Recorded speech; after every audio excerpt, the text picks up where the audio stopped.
ఈ ఫోటో చూడండి. ఈ ఇద్దరు వృద్ధ దంపతులు ఓ బ్రిడ్జ్ కింద తలదాచుకున్నారు. ఎందుకో తెలిస్తే ఖచ్చితంగా మీ కళ్ళలో నీళ్లు తిరుగుతాయి. మహబూబ్ నగర్ కు చెందిన ఈ వృద్ధ దంపతుల పేర్లు వెంకటయ్య, నరసమ్మ.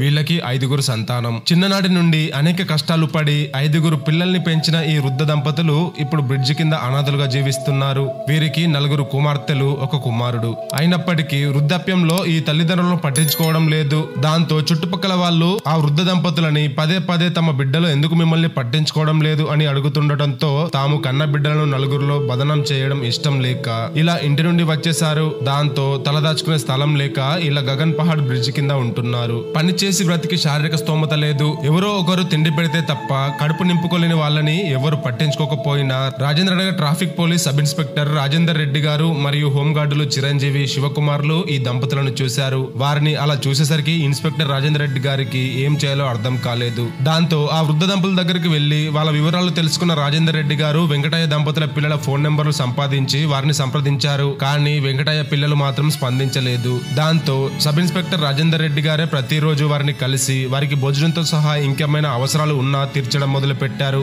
అయితే తల్లిదండ్రులను కన్నబిడ్డలు ఇలా వదిలేయడం చూసిన స్థానికులు ఆగ్రహం వ్యక్తం చేస్తున్నారు. కానీ ఇలాంటి సంఘటనలు ఇంకా మనం చూస్తున్నామంటే నిజంగా సిగ్గుపడాలి. 5గురు పిల్లల్ని కనిపెంచిన ఆ దంపతులు ఇప్పుడు వారికి బరువయ్యారు. కానీ పిల్లల కర్తవ్యం పూర్తిగా విఫలమైన చోట ఈ ట్రాఫిక్ పోలీసులు తమ మానవత్వాన్ని చూపించారు.